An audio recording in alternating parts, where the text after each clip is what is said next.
नमस्कार। बस्तर की बात में आज मैं हूं आपके साथ नीलम। चलते हैं आज की हेडलाइंस की ओर। गोलापल्ली में नक्सली मुठभेड़, मारे गए 2 कुख्यात नक्सली। बस्तर में रेल सुविधाओं को लेकर भाजपा के प्रदेश महामंत्री केदार कश्यप ने दिया बड़ा बयान। स्थगित हुआ कल होने वाला नगर बंद का फैसला। जिले के सुदूर अंचल पहुंचे बस्तर कलेक्टर विजय दयाराम, लिया विकास कार्यों का जायजा। 4 राज्य भर में विभिन्न विभागों में पड़े रिक्त पदों पर भर्ती की प्रक्रिया आरंभ। जनता कांग्रेस के जिला अध्यक्ष नवनीत चांद ग्रामीणों की समस्या को लेकर पहुंचे कलेक्ट्रेट, सौंपा ज्ञापन। राज्य स्तरीय म्यूथियाई बॉक्सिंग प्रतियोगिता में बस्तर का दबदबा, जीते 49 पदक और सांस्कृतिक चेतना के युगदृष्टा गुरुदेव रविंद्रनाथ टैगोर की मनाई गई जयंती। अब खबरें विस्तार से। सोमवार सुबह लगभग 5:30 बजे नक्सलियों के द्वारा सुकमा पुलिस और डीआरजी पार्टी पर घात लगाकर हमला किया गया, जिस पर डीआरजी के जवानों ने जवाबी कार्यवाही की। घटनास्थल से 2 नक्सलियों के शव बरामद हुए, जिनकी पहचान मड़काम एरा, एलओसी कमांडर और महिला सदस्य पोडियामी भीमा के तौर पर की गई। घटनास्थल से भारी मात्रा में हथियार और नक्सल सामग्रियां बरामद की गई। गौरतलब है कि विगत दिनों में नक्सलियों द्वारा घात लगाकर किए गए हमले में डीआरजी के कई जवान शहीद हुए थे। संभाग के कई जिलों में भी नक्सलियों की मूवमेंट की जानकारियां आए दिनों प्रसारित होती रहती है। नक्सलियों द्वारा किए गए जाने वाले हमलों से ग्रामीण क्षेत्र के रहवासियों में भय का वातावरण निर्मित होता है। अब नक्सलियों पर पुलिस की जवाबी कार्यवाही होने से हालातों के बदलने का अनुमान है। जगदलपुर बस्तर संभाग का एक बड़ा शहर होने के साथ साथ व्यापारिक दृष्टि से भी एक बड़ा शहर है। व्यापार को विस्तार देने के लिए लोगों ने जिस रेल सुविधा की कल्पना की थी, बस्तर को वो रेल सुविधा मिली तो जरूर, लेकिन वो नगण्य ही मानी जाएगी। संभाग मुख्यालय को राज्य की राजधानी से जुड़ा होना व्यापार की पहली जरूरत है। बस्तर को राजधानी रायपुर से जोड़ने के लिए वर्तमान में कोई यात्री रेल उपलब्ध नहीं है। इसी कारण यात्रियों को परेशानियों का सामना करना पड़ता है। इसी मुद्दे को लेकर बस्तर की समाजसेवी संस्थाओं ने कल 9 तारीख को बस्तर संभाग में महाबंद का आह्वान किया था, किंतु रेल मंत्री अश्विनी वैष्णव के आश्वासन के बाद आज चैम्बर ऑफ कॉमर्स में एक बैठक में ये निर्णय लिया गया कि कल होने वाला महाबंद अभियान को स्थगित किया जाए। गौरतलब है कि गत दिनों केदार कश्यप के नेतृत्व में भारतीय जनता पार्टी का एक प्रतिनिधि मंडल रेल मंत्री अश्विनी वैष्णव से मुलाकात कर बस्तर में रेल सुविधाओं को बढ़ाने की मांग की, जिसे जल्द ही पूर्ण किए जाने का आश्वासन रेल मंत्री के द्वारा दिया गया। इस संबंध में केदार कश्यप ने बताया, और माननीय मोदी जी की सरकार में ही संभव हुआ। यदि ये कांग्रेस की सरकार में होता तो 10 साल और पीछे चले जाते। ये कोई आज की मांग नहीं है, 6 दशक से इस मांग को हमारे बस्तरवासी कर रहे हैं और इस कार्य को पूरा करने का लक्ष्य 2025 तक रखा गया है। 2025 तक इस कार्य को पूरा करने का अच्छा तय हुआ है और दोनों ओर से जब रेलवे लाइन प्रारंभ होगा तो निश्चित तौर पे 2025 तक ये कार्य पूर्ण होगा। इस मुद्दे को लेकर कहीं ना कहीं राजनीति हो रही है और इस राजनीति का फायदा उठाने की कोशिश कर रही है कांग्रेस और उनके और भी पार्टियां जो इनमें सम्मिलित हैं। क्या ये आप मानते हैं ऐसा कुछ हो रहा है? देखिए, कांग्रेस के लोग तो इसमें राजनीति करेंगे, लेकिन आज ये बताइए मेरे को, माननीय रेल मंत्री जी ने इतनी बड़ी कहते हैं घोषणा की है, कभी उनके कार्यकाल में जब केंद्र में कांग्रेस की सरकार रही, यदि हम 60 साल के यदि कांग्रेस की सरकार की यदि हम बात करें तो उसमें 50 साल तो कांग्रेस की सरकार रही, तो 50 साल कांग्रेस ही क्या सोए हुए थे। और आज ये रेलवे के लेकर के जिस तरीके से घड़ियाली आंसू बहा रहे हैं, ये बड़े ही दुख का विषय है। जब केंद्र के मंत्री माननीय रेलवे मंत्री जी ने इस बात की घोषणा कर दी है, तो क्या अब रेलवे मंत्री आकर के क्या रेलवे लाइन बिछाना चालू कर देंगे? तभी जा कर के ऐसा होगा। ये जनता समझ चुकी है और आपके माध्यम से मैं आग्रह करना चाहता हूँ कि जनता ने बड़े विश्वास के साथ में केंद्र में मोदी जी की सरकार बनाई है और माननीय रेल मंत्री जी ने इस बात को भी आश्वस्त किया है कि बस्तर से संबंधित जो भी विषय रहेगा वो आप लोग लेकर के आइए, उसको हम लोग सॉर्ट आउट करेंगे, हम यहाँ से निराकरण करके देंगे। ये उन्होंने आश्वस्त किया है। अभी जो आप लोगों ने मुद्दा उठाया रेल के संबंध में और रेल मंत्री ने मान लिया, स्वीकार कर लिया, ये जन जन तक अभी नहीं पहुंचा है, तो इसको पहुंचाने के लिए कुछ रणनीति बनी है भाजपा में लोगों तक? बिल्कुल, इसको निचले स्तर तक हम जन जन तक पहुंचाएंगे और हम सोशल मीडिया के माध्यम से और भी जो हमारा प्लेटफॉर्म है उसके माध्यम से इसको ले जाने की कोशिश करेंगे। निचले स्तर तक हमारे पार्टी के पदाधिकारी कार्यकर्ताओं तक ये विषय चला जाए, इस बात के लिए हम जल्द से जल्द कार्य योजना बनाने वाले हैं। और एक धन्यवाद ज्ञापन हमारे बस्तर की ओर से हम माननीय मोदी जी को, हमारे रेलवे मंत्री जी को हम देना चाहेंगे। जी। रेल सुविधाओं का विस्तारीकरण वास्तव में जल्द हो, ऐसी बस्तर की जनता उम्मीद करती है। बस्तर में नवपदस्थ कलेक्टर विजय दयाराम ने जिले के सुदूर अंचलों का दौरा किया और विकास कार्यों का जायजा लिया। ग्रामीणों के द्वारा इस अंचल में विकास कार्यों के लिए उनके सहयोग के लिए खुशी जताते हुए कलेक्टर ने कहा कि आपके द्वारा शासन पर किए गए भरोसे के कारण ही अब आपके चेहरे पर मुस्कान आई है। उन्होंने सीआरपीएफ कैंप में आयोजित चिकित्सा कैंप का नियमित तौर पर लाभ उठाने की सलाह दी। ग्रामीणों के मध्य उन्होंने अनेकों मुद्दों पर चर्चा की। कलेक्टर सीआरपीएफ कैंप से 2 किलोमीटर दूर पटेलपारा मोटरसाइकिल से पहुंचे और यहां के ग्रामीणों से बातचीत कर उनकी समस्याओं के संबंध में जानकारियां प्राप्त की। पहली बार इस क्षेत्र में कलेक्टर के पहुंचने पर ग्रामीणों में उत्सुकता दिखी। एक साल हो गया है, तो एक साल में ऐसा हो रहा है, तो आगे दिक्कत तो आपस में बात करोगे तो मुझे समझ में नहीं आएगा। बताया सर, पेंशन वाला हमको नहीं मिलता है, बोलते हैं। आपका कहाँ थे पेंशन लेने वाले हैं? पहले वो जमा करके दिए थे, अभी तक नहीं आया है। अब मुझे जमा पेंशन लेने वाले हमको यहाँ आने दोगे तब ना पेंशन मिलेगा, आने ही नहीं दोगे तो पेंशन कैसे देंगे? अब समय है एक ब्रेक का। ब्रेक के बाद मिलते हैं कुछ और खबरों के साथ।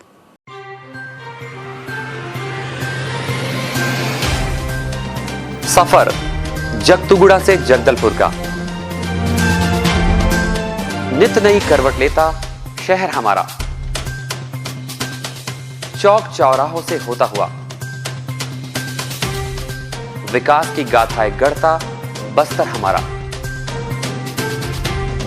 कई रंगों से सराबोर कितनी ही कहानियों को समेटे, कहीं विकास के सोपान तो कहीं सरकारी दावे और उनका सच।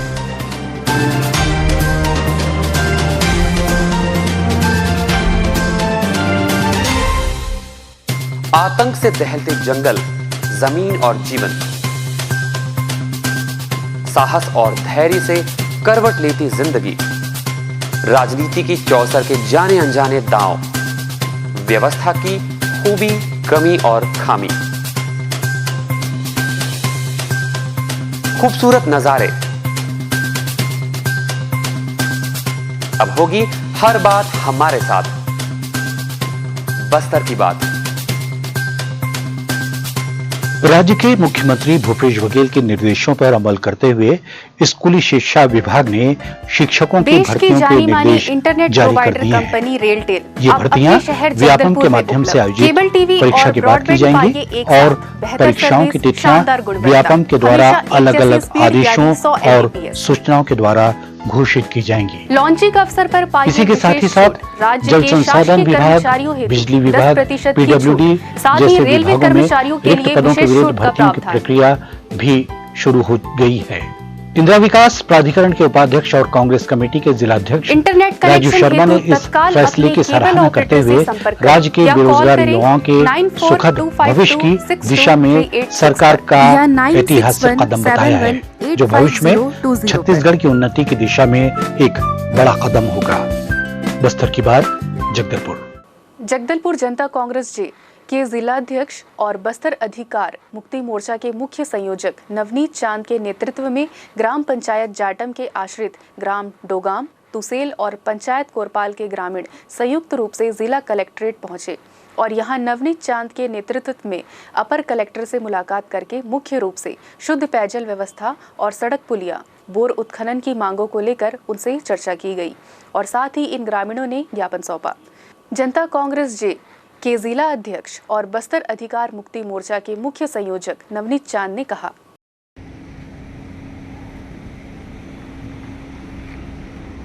जय बस्तर साथियों, आज जो है बस्तर अधिकार मुक्ति मोर्चा और जनता कांग्रेस छत्तीसगढ़ जे के नेतृत्व में लगातार चलाए जा रहे जन चौपाल के अंतर्गत ग्राम तुसेल और ग्राम जाटम के आश्रित गांव डोगाम के समस्त ग्रामवासी जो है अपनी समस्याओं को लेकर जिला कलेक्ट्रेट से गुहार लगाने पहुंचे। आज जो है पेयजल की मांग को लेकर हमने अपनी बात रखी है और ये मांग रखा है कि जो जिस तरीके से सरकार लगातार ये कह रही है कि हर गांव में विकास का बयार बह रहा है, क्षेत्रीय विधायक लगातार कह रहे हैं कि गांव में विकास का बहार बह रहा है, उसकी सच्चाई की पोल आज खुल रही है। ग्राम पंचायत के लोग अपनी मौलिक आवश्यकताओं की मांग को लेकर आज कलेक्ट्रेट पहुंचे हैं। हमारी मांग है कि दोनों ही पंचायतों के जो वास्तविक मांग है जिनको हमने रखा है उसे सरकार और यहाँ के क्षेत्रीय विधायक और प्रशासन पूरा करे। यदि समय उपरांत इनकी मांगों पर वास्तविक विचार नहीं होता, कार्य नहीं होते, तो आने वाले समय में ग्राम पंचायत के लोगों के साथ मिलकर आंदोलन सुनिश्चित होगा। एशिया के पहले नोबेल पुरस्कार प्राप्त करने वाले रविंद्रनाथ टैगोर के 162वीं जयंती कल स्थानीय शिल्पी संस्था के द्वारा मनाई गई। इस अवसर पर समिति के सदस्यों के द्वारा विभिन्न सांस्कृतिक आयोजन किए गए। समिति की महिला सदस्यों के द्वारा रविंद्र संगीत की प्रस्तुति भी दी गई थी। कथाकार, कवि, चित्रकार, दार्शनिक और संगीतकार रविन्द्रनाथ टैगोर की पुण्यतिथि कल 7 मई को देशवासियों के द्वारा मनाई गई। रविंद्रनाथ टैगोर साहित्य के क्षेत्र में नोबेल पुरस्कार पाने वाले पहले गैर यूरोपीय थे जिन्हें गीतांजलि नामक रचना के लिए यह सम्मान प्रदान किया गया था। कई कलाओं में निपुणता रखने वाले इस महान विभूति को गुरुदेव की उपाधि देकर हम सम्मान देते हैं। बांग्ला साहित्य के माध्यम से भारतीय सांस्कृतिक चेतना में उन्होंने नई जान फूंकी और वो देश के पहले युग दृष्टा कहलाए। देश के सम्मान का प्रतीक राष्ट्रगान उन्होंने 1911 में लिखा, जिसे 27 दिसंबर के दिन कलकत्ता में हुए कांग्रेस के अधिवेशन में हिंदी और बांग्ला भाषा में गाया गया। राष्ट्रगान को आधिकारिक रूप से सन 1950 में संविधान सभा के द्वारा मंजूरी देते हुए उसे राष्ट्रगान का दर्जा प्रदान किया गया और आप पहले ऐसे शख्स हैं जिनकी 2 रचनाएं 2 देशों के राष्ट्रीय गान बनी। एक हमारा भारतवर्ष और दूसरा है बांग्लादेश। 2 बीघा जमीन उनकी सर्वाधिक चर्चित रचना थी, जिसमें जमींदार के द्वारा एक किसान पर किए गए अत्याचारों के जुल्मों को रेखांकित किया गया था। भूमि से निष्कासित किसान का वर्षों के बाद उसी भूमि पर उसके ही द्वारा उगाए गए आम के वृक्ष के तले अपने पूर्व को याद करना, अचानक आम के पेड़ से 2 आमों का उसकी गोद में आ गिरना और फिर वही उसी जमींदार का अचानक प्रकट होकर उस पर आमों की चोरी का इल्जाम लगाना बेहद मार्मिक चित्रण था। स्थानीय शिल्प संस्था के द्वारा शांति निकेतन की तर्ज पर कार्यक्रम खुले में आयोजित किया गया और 2 बीघा जमीन की कहानी के अनुरूप उपस्थित जनों को 2-2 आमों का प्रसाद स्वरूप वितरण किया गया। इस अवसर पर शिल्पी संस्था के संचालक अध्यक्ष सुबीर नंदी ने बताया, मैं सुबीर नंदी, अध्यक्ष शिल्पी सांस्कृतिक संस्था। शिल्पी सांस्कृतिक संस्था द्वारा 36 वर्ष से कविगुरु रविंद्रनाथ ठाकुर की जयंती का पालन किया जाता है।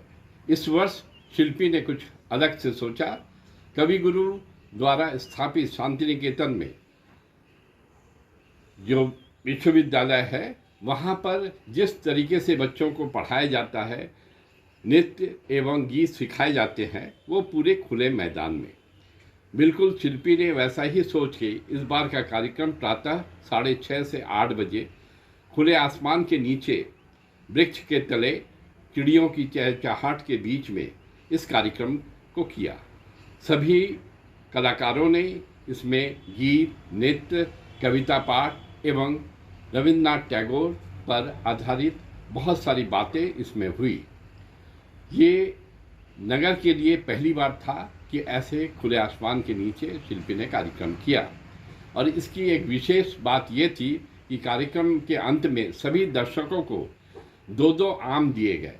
इसके पीछे भी एक बहुत बड़ा कारण था। वो कारण ये था कि कविगुरु ने एक कविता लिखी थी, 2 बीघा जमीन, जो एक जमींदार और कृषक के बीच पर आधारित था। जमींदार के अत्याचार से वो कृषक पागल सा हो जाता है और जब बहुत सालों के बाद गांव में वो लौटता है तो अपने ही ज़मीन के नीचे वो एक पेड़ के तले बैठे रहता है। वहाँ उस पेड़ से 2 आम गिरता है और जमींदार उसको चोर बोलता है। तो इसी पर शिल्पी ने ये सोचा कि ये अत्याचार का हम दमन करें और सभी दर्शकों को 2 आम दे के उनको खुश करें।